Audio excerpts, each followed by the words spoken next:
आज भारतीय जनता पार्टी महिला मोर्चा की राष्ट्रीय पदाधिकारियों की बैठक संपन्न हुई है। कार्यकारिणी आज संपन्न हुई है और उसी के निमित्त हमारे बीच में मंच पर उपस्थित हैं माननीय सांसद और राष्ट्रीय महामंत्री महिला मोर्चा इंदु गोस्वामी जी।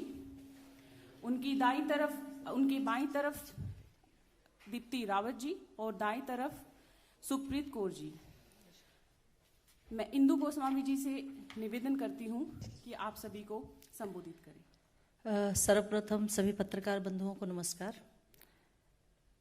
मैं राज्यसभा की सांसद भी हूँ, नई चुन के आई हूँ अभी, और अभी ऑल इंडिया जनरल सेक्रेटरी बनी हूँ, तो आपके साथ फर्स्ट इंटरेक्शन रहेगी मेरी।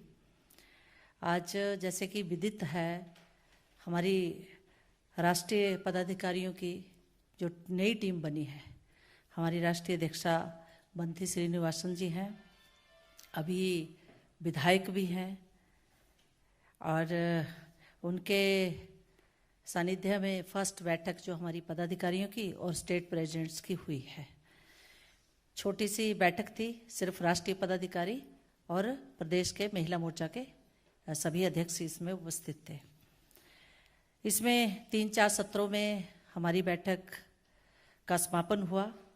इसका उद्घाटन हमारे सम्माननीय राष्ट्रीय अध्यक्ष श्री जगत प्रकाश नड्डा जी ने किया। उन्होंने महिला मोर्चा को उनकी आने वाले समय में क्या भूमिका रहेगी, महिला मोर्चा के रूप में, भारतीय जनता पार्टी के कार्यकर्ता के रूप में किस तरह से आगे के हमारे आने वाले प्रोग्राम होंगे, और किस तरह हम केंद्र सरकार की नीतियों को, जहाँ जहाँ प्रदेशों में हमारी सरकारें हैं, उनके जो कार्यक्रम हैं, नीतियाँ हैं, निर्णय हैं, और साथ में हमारे देश के प्रधानमंत्री द्वारा महिलाओं से संबंधित जो विशेष रूप से योजनाएं चलाई हैं, उनको किस तरीके से हमने आगे ग्रास रूट पे लेके जाना है, और किस तरीके से हमने भारतीय जनता पार्टी की मुख्य धारा में देश की अधिक से अधिक महिलाओं को अपनी विचारधारा के साथ जोड़ना है, उस पर राष्ट्रीय अध्यक्ष जी का मार्गदर्शन हम लोगों को मिला।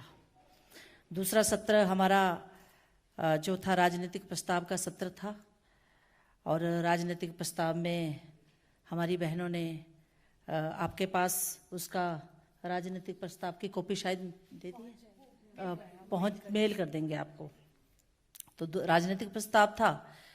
तीसरा सत्र जो हमारा रहा वो हमारे ऑल इंडिया जो मीडिया प्रभारी हैं अमित मालवीय जी, उन्होंने महिलाओं को जानकारी दी कि सोशल मीडिया में और उसमें अपनी भागीदारी कैसे अधिक से अधिक पार्टिसिपेशन उसमें करनी है, ट्विटर हैंडलिंग से लेके, फेसबुक से लेके, व्हाट्सएप से लेके, और किस तरह सरकार की नीतियों का प्रचार प्रसार हम ग्रास रूट पे कर सकते हैं, उसके बारे में महिलाओं को जानकारी दी। और अंतिम सत्र जो है हमारे all India general secretary Shri Dushyant ji का था, जो हमारे सभी मोर्चों के प्रभारी भी हैं, उनसे महिलाओं के वही भूमिका को लेकर उनका मार्गदर्शन प्राप्त हुआ। हमने जो राजनीतिक प्रस्ताव था उसमें हमने देश के प्रधानमंत्री जी का साबार धन्यवाद किया, क्योंकि जब से हमारे देश के प्रधानमंत्री नरेंद्र मोदी जी ने नेतृत्व संभाला है, आज सातवां वर्ष लग पड़ा है, लगभग कंप्लीट होने को है, तो जिस तरीके से महिलाओं के क्षेत्र में उन्होंने कार्य किए हैं, मुझे नहीं लगता पिछले 70 वर्षों में देश में जो महिलाओं के क्षेत्र में कार्य किए गए हैं वो कभी हुए हों। क्योंकि अच्छा लगता है जब प्रधानमंत्री जी ये कहते हैं कि किसी भी देश या राष्ट्र का तब तक उत्थान या विकास हम नहीं कर सकते जब देश की आधी आबादी का हम लोग विकास नहीं करेंगे, उसके उत्थान के लिए हम कार्यक्रम और योजनाएं नहीं चलाएंगे। और एक और बात उनकी जो मुझे बहुत अच्छी लगती है, वो जो इन्होंने एक हर जगह कहते हैं, और उस सपने को उन्होंने लगभग साकार भी किया है, कि भारत की महिला को सिर्फ विकास से नहीं जोड़ना है। विकास के लिए तो बहुत सारी योजनाएं कार्यक्रम चले हैं, महिला को निर्णय प्रक्रिया में किस तरीके से भागीदार बनाना है, उसके लिए उन्होंने काम किया है। और उसके पीछे उनकी सोच है कि महिला विकास के साथ साथ नेतृत्व वाला विकास भी हो, महिला में नेतृत्व करने की क्षमता भी पैदा हो, चाहे वो ग्रामीण स्तर पर हो, चाहे शहरी स्तर पर हो, चाहे राजनीतिक स्तर पर हो, चाहे सामाजिक स्तर पर हो। और इसके लिए सिर्फ भाषण तक ही ये कार्यक्रम और योजनाएं सीमित नहीं हैं। बहुत सारे कार्यक्रम जो पहली बार चले हैं उन कार्यक्रमों से सचमुच महिलाओं को स्वावलंबी होने में बहुत अग्रणी भूमिका, स्वावलंबी करने में बहुत अग्रणी भूमिका हमारी सरकार ने निभाई है। और कार्यक्रम ऐसे चलाए गए पहली बार जिसमें बाल्यावस्था वाली बालिका के उत्थान के लिए भी, जब वो युवावस्था में होती है उस बालिका का भी ख्याल रखा गया और नारी काल का भी ख्याल रखा गया। सुकन्या समृद्धि योजना का हम अगर जिक्र यहाँ करें तो युवावस्था को ख्याल रखते हुए ये सुकन्या समृद्धि चलाई गई, ताकि जो लड़कियाँ जिनको खोख में जन्म लेते ही मार दिया जाता था। और मुझे लगता है ये जो सुकन्या समृद्धि योजना है, क्योंकि मैंने विधानसभा के इलेक्शन भी लड़ा है तो मैं ग्रास रूट में महिलाओं के साथ काम करती हूँ, ग्रामीण क्षेत्र से आती हूँ, तो मुझे मालूम है कि पहले समाज की सोच एक लड़की के पैदा होने पर कैसी थी। और अब जो ये बेटी बचाओ बेटी पढ़ाओ अभियान जो चलाया, जिसके साथ सुकन्या समृद्धि योजना को जोड़ा गया, उसने सचमुच ये सिर्फ मात्र अभियान बनकर नहीं रहा है, अब इसने समाज की जो महिलाओं के प्रति सोच थी उसको बदलने में बहुत महत्वपूर्ण भूमिका निभाई है। बहुत सारी योजनाएं हमारे प्रधानमंत्री जी ने महिला उत्थान के लिए चलाई हैं और उसके आंकड़े हमेशा आपके पास आते रहते हैं, लेकिन मैं फिर भी देना चाहूँगी क्योंकि उन आंकड़ों से पता लगता है। मानो प्रधानमंत्री आवास योजना कितनी, ये जो प्रधानमंत्री आवास योजना है, मातृवंदना योजना है, जन धन योजना है, उज्ज्वला योजना है, या फिर अटल पेंशन योजना है, मुद्रा बैंक की योजना है, सारी योजनाएं कहीं ना कहीं महिलाओं के साथ जुड़ी हुई हैं। और मेरा तो मानना है कि अगर कहीं किसी गरीब परिवार के पास अपना आवास नहीं होगा तो इसकी सबसे ज़्यादा सजा किसको होती है? एक महिला को होती है, क्योंकि पति तो थोड़ी देर के लिए बाहर भी चला जाएगा, अपना सामाजिक कार्य करने भी चला जाएगा, लेकिन महिला, अगर किसी महिला का मकान कच्चा है और छत से पानी टप टप गिरता है तो ये एक माँ या बेटी के रूप में या एक पत्नी के रूप में एक महिला ही जानती है कि उसको कितनी समस्याओं का सामना करना पड़ता है। वैसे ही हमारी जो उज्ज्वला योजना चलाई गई, शहरी क्षेत्रों में तो शायद पता ना चले, लेकिन जिस ग्रामीण क्षेत्र से मैं आती हूँ मैंने देखा है। अभी आपने देखा होगा कि प्रधानमंत्री जी ने जो हमारी महिला मोर्चा ने भी लिया पोषण अभियान, तो मैं इसको कहीं ना कहीं यहाँ भी देखती हूँ कि पोषण अभियान तो हम चला लेंगे, महिलाएं पोषित भी हो जाएंगी, लेकिन एक पोषित महिला को अच्छा खाना मिल जाएगा, अच्छे फ्रूट मिल जाएंगे, लेकिन उसके पास अगर चूल्हा गैस नहीं होगी, वो जंगल से लकड़ी बीन के लाएगी, फिर उस चूल्हे में आग जलाएगी और उसके फेफड़ों में वो धुआं जाएगा, तो वो महिला चाहे जितनी मर्जी सुदृढ़ हो वो कहीं ना कहीं बीमार हो जाएगी। इसलिए मुझे लगता है ये योजनाएं जितनी भी चलाई हैं ये महिलाओं के विकास में एक नींव पत्थर साबित हुई, क्योंकि जिस महिला का, जो महिला खुद अगर विकसित होती है तो उस महिला का परिवार विकसित होता है। अगर महिला कहीं अपने आप को पिछड़ी महसूस करती है, जैसे आज पोषण अभियान चलाया, प्रधानमंत्री जी की एक सोच थी कि पोषण अभियान को एक ग्रास रूट तक का अभियान मनाया जाए। वो किस लिए? क्योंकि इंडिया में हर दूसरी महिला जो है वो उसमें आयरन की कमी है, पोषण की कमी है। छोटे बच्चों का तो अलग ले लो, बुजुर्ग लोगों का अलग ले लो, लेकिन भारतीय परिवेश में हर दूसरी महिला कहीं ना कहीं उसमें आयरन की कमी पाई जाती है। तो ये पोषण, जो माँ अपने परिवार को चलाती है, जिसकी दिनचर्या 5 बजे सुबह उठकर और शाम के 12 बजे तक खत्म होती है, वो अगर स्वयं पोषित नहीं होगी तो वो अपने परिवार को पोषित कैसे करेगी? अगर परिवार पोषित नहीं होगा तो समाज पोषित नहीं होगा, और समाज पोषित नहीं होगा तो वो राष्ट्र भी पोषित नहीं होगा। तो इस तरीके से हम लोग अपने प्रधानमंत्री जी का आज धन्यवाद किया है कि उन्होंने महिलाओं के क्षेत्र में जिस तरीके से एक अलग तरीके की योजनाएं, जिसके बारे में पिछले 70 वर्षों में नहीं सोचा गया, वो कार्यक्रम योजनाएं चलाई, तो उनको महिला मोर्चा की तरफ से हम सब ने साधुवाद दिया है, उनका धन्यवाद दिया है। और वो जो महिला मोर्चा को जिस तरीके से वो राष्ट्रीय स्तर पर और अपने सामाजिक, राजनीतिक और आर्थिक रूप से जिस तरीके से सुदृढ़ता की ओर ले जा रहे हैं, मुझे लगता है आने वाले समय में देश की आधी आबादी निश्चित रूप से, चाहे वो सामाजिक क्षेत्र हो, चाहे राजनीतिक क्षेत्र हो, चाहे आर्थिक क्षेत्र हो, उसमें अपनी भागीदारी सुनिश्चित करते हुए समाज की मुख्य धारा में बहुत बड़ी भूमिका निभाएगी। कुछ कार्यक्रम महिला मोर्चा ने लिए हैं जो हम लोगों ने तय किए हैं, और उसमें सबसे पहला जो कार्यक्रम हम लोगों ने शुरू किया वो फ्रंट वॉरियर्स को लेके किया।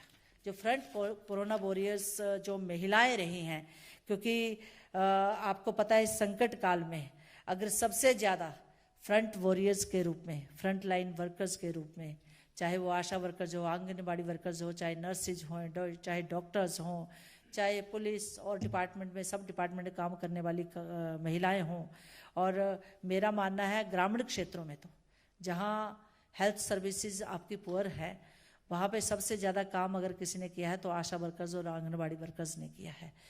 तो ये फ्रंट वॉरियर्स को महिला मोर्चा जो है सम्मानित करेगा। 22 अगस्त को जब हमारा रक्षाबंधन का दिवस होगा, पूरे ऑल इंडिया लेवल पर हर प्रदेश में महिला मोर्चा जो है इन फ्रंट वॉरियर्स को हम लोग उनको सम्मानित करने वाले हैं। दूसरा कार्यक्रम हम लोगों ने लिया है पोषण अभियान, जो मैंने पहले ही कहा, जिसमें हमारी भारत सरकार ने 9,046 करोड़ रुपए का बजट जो है वो शुरुआती रूप में दिया है। और मैंने इसके बारे में पहले ही आपको विस्तृत में बता दिया कि इसके पीछे हमारे प्रधानमंत्री की सोच क्या है, क्योंकि जो पहली जो आपको जीवन में पाठ पढ़ाती है, आगे जीवन में अपने परिवार को, अपने बच्चों को विकसित करने के लिए जो सबसे बड़ी एक टीचर होती है वो माँ होती है। और महिलाएं जो कि समाज में, सामाजिक फ्रंट पर, पारिवारिक फ्रंट पर और प्रोफेशनल फ्रंट पर आज महत्वपूर्ण भूमिका निभा रही हैं। अगर वो कहीं उनके पोषण की उनके शरीर में कमी पाई जाती है तो वे अपने सुचारू रूप से काम नहीं कर पाती हैं। तो इस पोषण अभियान में बूढ़े, बच्चे और महिलाएं विशेष रूप से शामिल की गई हैं। इसको जन जन तक पहुंचाना, इसके लिए महिला मोर्चा जो है एक अभियान की शुरुआत करेगा, और इसको प्रदेश स्तर से लेकर राष्ट्रीय स्तर तक इस अभियान को हम ग्रास रूट तक लेके जाएंगे। इसमें हम आंगनबाड़ी वर्कर्स, आशा वर्कर्स, पंचायत प्रतिनिधियों के साथ वहाँ के लोकल जो प्रशासनिक अधिकारी हैं, BDOs वगैरह, महिला मंडल, सेल्फ हेल्प ग्रुप्स, इन सब को साथ लेकर हम इस कार्यक्रम को चलाएंगे, जो कि प्रधानमंत्री का सपना है कि 2022 तक कुपोषण मुक्त भारत हो। उसको साकार करने के लिए भारतीय जनता पार्टी महिला मोर्चा बहुत बड़ी भूमिका निभाने वाली है, और हमें पूरी आशा है कि महिला मोर्चा इसको जन जन तक लेके जाएगा, और इस कार्यक्रम को हम लोग इसको 2022 तक हम भारत को कुपोषण मुक्त करेंगे। और तीसरा कार्यक्रम जो महिला मोर्चा ने लिया है वो आपको पता है कि हम 75वीं वर्षगांठ 75th एनिवर्सरी हम इंडिपेंडेंस की मनाने जा रहे हैं। उसके लिए हम एक कार्यक्रम जो है, जो ऑलरेडी प्रधानमंत्री जी ने 15 अगस्त को लाल किले से जिसकी लॉन्च कर दिया था इस कार्यक्रम को, और इस कार्यक्रम को हम लोगों को 15 अगस्त 2022 से लेकर 15 अगस्त 2023 तक चलाना है। लेकिन हमने ऑलरेडी 15 अगस्त 2022 से पहले ही 75 सप्ताह 75 वीक्स अर्लियर हम लोगों ने इस कार्यक्रम को चला दिया है। इस कार्यक्रम को 12 मार्च को लॉन्च किया गया था, गुजरात में लॉन्च किया गया था। और गुजरात में लॉन्च करने के पीछे इसका जो गुजरात में लॉन्च किया था, लाल किले से नहीं, गुजरात में लॉन्च किया गया था। और इसके पीछे एक विशेष कारण था। आपको पता है कि 12 मार्च 1930 को राष्ट्रपति महात्मा गांधी जी ने सत्याग्रह आंदोलन की शुरुआत की थी, और 2020 में 91 ईयर्स पूरा होने पर प्रधानमंत्री जी ने साबरमती आश्रम से अमृत महोत्सव की शुरुआत की और अहमदाबाद से लेकर आपका साबरमती आश्रम तक आपको पता है पदयात्रा का संचालन किया गया। बहुत सारे लोगों ने, बहुत सारे बुद्धिजीवियों ने, समाज के में अग्रणी भूमिका निभाने वाले लोगों ने इसमें भाग लिया था। इसके पीछे एक सोच है प्रधानमंत्री जी की, उसके बारे में भी हम लोगों को जानना चाहिए। इसका कारण जो प्रधानमंत्री ने बताया था उसी को मैं रिपीट कर रही हूँ कि नमक भारत की आत्मनिर्भरता का प्रतीक था। अंग्रेजों ने भारत के मूल्यों के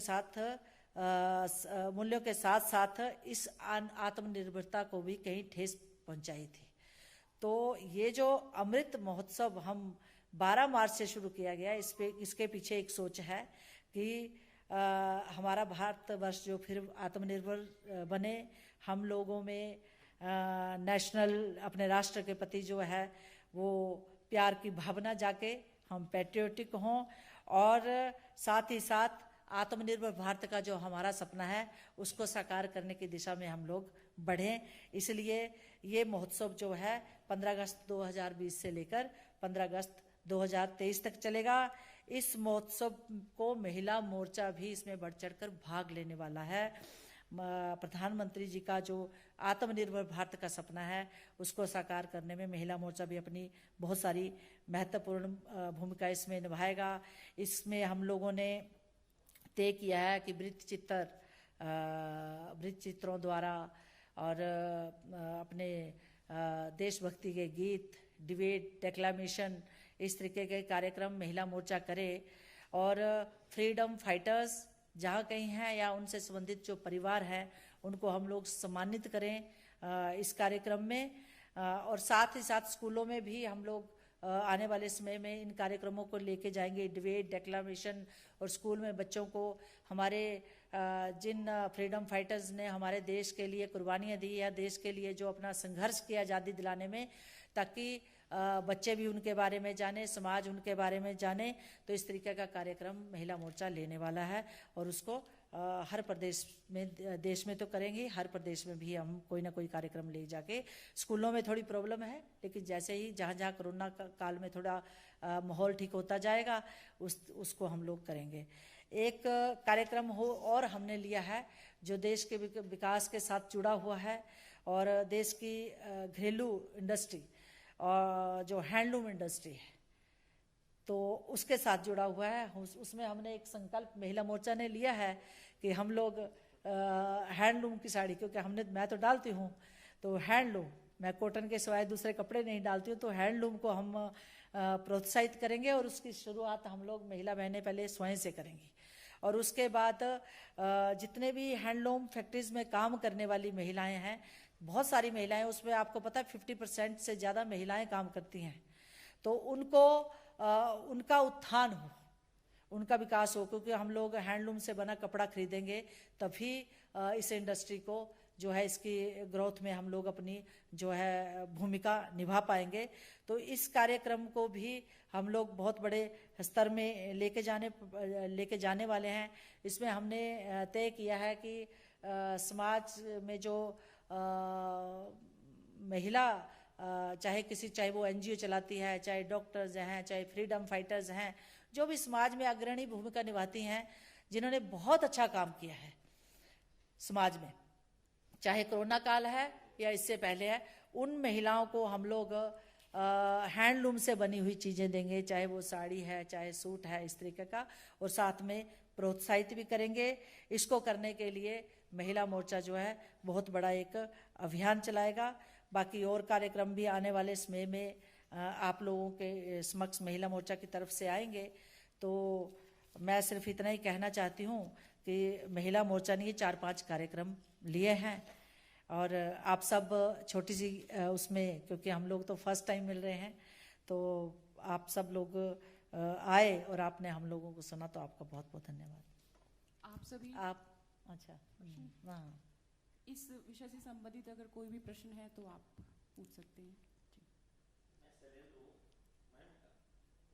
जब भी इस तरह की बैठक होती है अलग-अलग मोर्चों की, ऐसे समय होती है जब चुनाव कई राज्यों में हो, तो महिला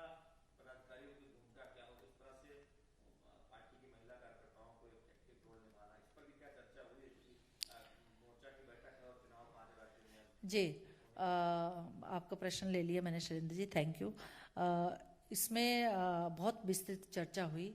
मैंने पहले ही बताया कि आपको पता होगा कि वैसे तो इस विषय में चर्चा क्योंकि महिला मोर्चा खास करके भारतीय जनता पार्टी महिला मोर्चा सिर्फ चुनावों के दौरान अपनी भूमिका नहीं निभाता है। आपने कोरोना काल में देखा होगा, अगर किसी भी पार्टी के संगठन में अगर सबसे अहम भूमिका कोरोना काल में घर घर मास्क पहुंचाना हो, अनाज पहुंचाना हो, इवन तक हमारी महिला मोर्चा की महिलाओं ने कुछ प्रदेशों में तो खाना भी खुद बना के कोरोना पीड़ित परिवारों को बांटा है। मैं जहां प्रदेश में रहती हूँ, जहां जिस क्षेत्र से मैंने चुनाव लड़ा विधानसभा का, हम लोगों ने तो कोरोना वॉरियर्स के घरों में जाके भी खाना पहुंचाया। कोरोना पीड़ित घरों वॉरियर्स ने कोरोना पीड़ितों के घर में भी जाके खाना पहुंचाया। और साथ ही साथ अगर किसी की कोरोना काल में डेथ हुई तो इवन तक महिला होने के नाते भी हम लोग वहाँ भी उसकी जब दाह संस्कार हुआ हम लोग वहाँ गए हैं। तो सिर्फ ये भारतीय जनता पार्टी के कार्यकर्ताओं ने, नेताओं ने किया है और इसमें महिला मोर्चा ने बहुत अग्रणी भूमिका निभाई है। जब देश में मास्क की बहुत ज़्यादा कमी थी, जब एकदम भयावह स्थिति त्रासदी ये आ गई थी, तो मुझे लगता है एक महिला मोर्चा भारतीय जनता पार्टी का था जिसने आगे बढ़कर प्रदेश और देश में मास्क बांटे। सबसे पहले घरों में कपड़े से मास्क बनाए, क्योंकि तब आपके पास सर्जिकल मास्क या मेडिकेटेड मास्क नहीं थे। तो मुझे लगता है कि समाज को बचाने में महिला मोर्चा ने बहुत महत्वपूर्ण, महिला मोर्चा सिर्फ हमारा भारतीय जनता पार्टी का महिला मोर्चा सिर्फ चुनावों में अपनी भूमिका नहीं निभाता है। हम लोग जो हैं हमेशा अपनी भूमिका निभाने में तत्पर रहते हैं। जब भी परिवार समाज को हमारी ज़रूरत पड़ी है, भारतीय जनता पार्टी महिला मोर्चा ने बहुत अग्रणी भूमिका निभाई है। और शैलेंद्र जी, आने वाले टाइम में भी महिला मोर्चा बहुत महत्वपूर्ण भूमिका निभाएगा। मुझे खुशी है कि इस बार जो हमारी नेशनल स्तर पर टीम बनी है बहुत एक्टिव और इफेक्टिव टीम बनी है। हमारी राष्ट्रीय अध्यक्षा बहुत सक्षम है, उनके साथ पूरी टीम जो है उसका अपनी फील्ड में एक बहुत महत्वपूर्ण स्थान रहा है। और मुझे लगता है महिला मोर्चा की ये टीम जो है वो जो पिछली अध्यक्षाओं ने काम किया है उसको भी आगे ले जाते हुए बहुत अच्छे से महिला मोर्चा जो है अपने प्रधानमंत्री श्री नरेंद्र मोदी जी के नेतृत्व में जो देश के विकास में काम हो रहे हैं उनको आगे ले जाने में बहुत महत्वपूर्ण भूमिका निभाएंगे।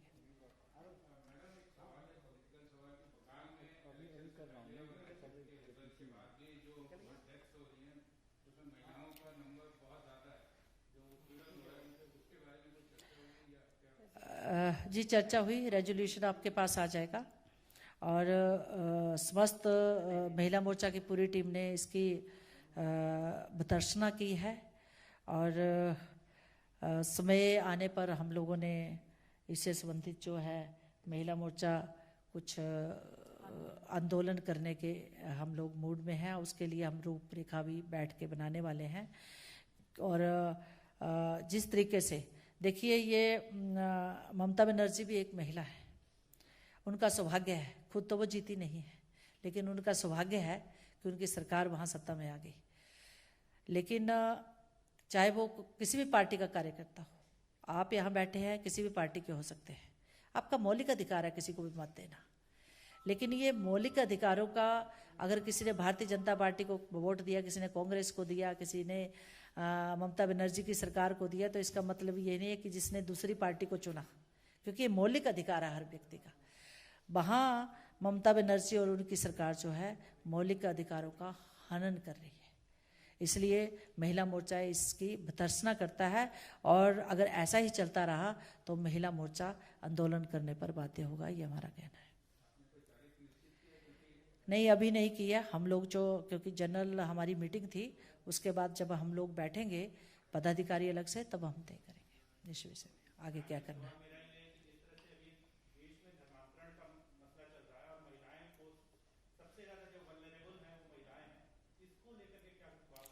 नहीं, आपको पता होगा कि हमारे गृह मंत्री जी ने, हमारे प्रधानमंत्री जी ने इस पे बहुत बड़ा संज्ञान लिया है और काफ़ी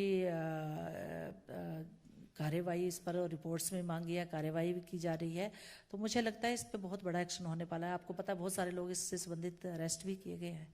बहुत बड़ा एक तंत्र है जिसके बारे में जानकारी इकट्ठी की जा रही है, और जब जानकारी इकट्ठी होगी तो मुझे लगता है इस पर एक्शन भी लिया जाएगा समय आने पर। आप सभी का बहुत बहुत बहुत बहुत धन्यवाद। नमस्कार सबको।